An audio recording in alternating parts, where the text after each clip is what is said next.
All right, Math 1, we are going to be talking about section 2.5 today, which is writing a function rule. Remember, a rule is just an equation. A function is comparing two things, and we'll talk a little bit more about a function next time.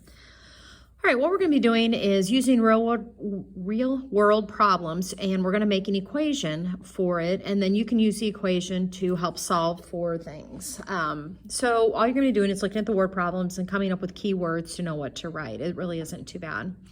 So on page 129 is where we're going to be starting, and I'm going to go through problem number 1. So it says a landfill has 50,000 tons of waste in it. Each month, it accumulates an average of 420 more tons of waste. What function rule, what function equation that represents the total amount of waste after M amount of months? All right, so it's going to be an equation that you can use to find out how much is there after 12 months, 24 months, 30 months, however it may be. So you can let it equal anything. So I'm going to let W represent the amount of waste that is there. Right now you have 50,000 tons of waste. And what are you doing to it each month? Well, we're accumulating more. So more indicates you're going to add to it 420 tons more every month. M represents months. So there is the equation that you would use for that one. All right, wages. Again, you're going to write a function rule to represent the situation. So the worker's earnings, which is E, are a function of the number of hours that they work. So how much he earns is based off of how many hours he works, and he makes $8.75 per hour. So E, which is this, how much he gets paid, is determined by taking $8.75 times N, which is the number of hours that he has worked. All right, flip over to page 130. And it's talking about almond extract. The amount that is remaining in an 8-ounce bottle decreases by 1/6 of an ounce for each batch of waffle cookies that are made. So the amount of extract in the bottle, which is A, how do I find A? Well, it started out with 8 ounces and it is decreasing. Decreasing means subtraction by 1/6 of an ounce for every batch made. So 1/6 of an ounce for every batch that is being made. So there's your function rule. Okay, so now what you're going to do down here is you're going to write your function rule, and then you're actually going to use it to find something. So like for an example, you're going to write this same thing, and I might say, well, how much is left after making 4 batches of waffles? How much is used after making 10 batches of waffles? And you go on, etc. So you can kind of, if you need to, get on your Pearson account and go through these. It's the same idea. You're just actually going to be using it. Let me look and see if there's anything. Well, I'll go through one of them with you. Let's go through, it looks like number 4. Let's go onto page 131 and we'll go through this diving problem. All right, so a team of divers assembles at an elevation of -10 feet relative to the surface of the water. Then the team of divers they dive down at a rate of -50 feet per minute. Write a function rule that represents the depth as a function of its time. Okay, so D is going to be like your Y, and this is going to be your X. And then what is the team's depth after 3 minutes? So you're trying to find the depth.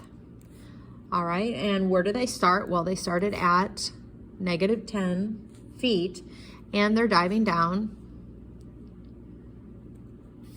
50 feet for every minute.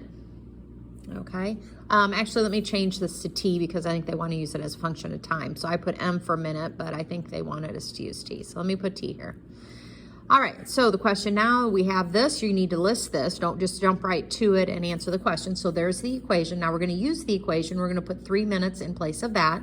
So if you put 3 in there, you take 3 times 150, or 3 times 50, which is 150. So the depth is going to be -160. And since it is a word problem, make sure you label. You're going to be -160 feet after 3 minutes. That's where the divers will be. Okay, here we go to nonlinear, which means you're not going to have something basic like this. You'll have an exponent or something like that in there when we're going to go through that.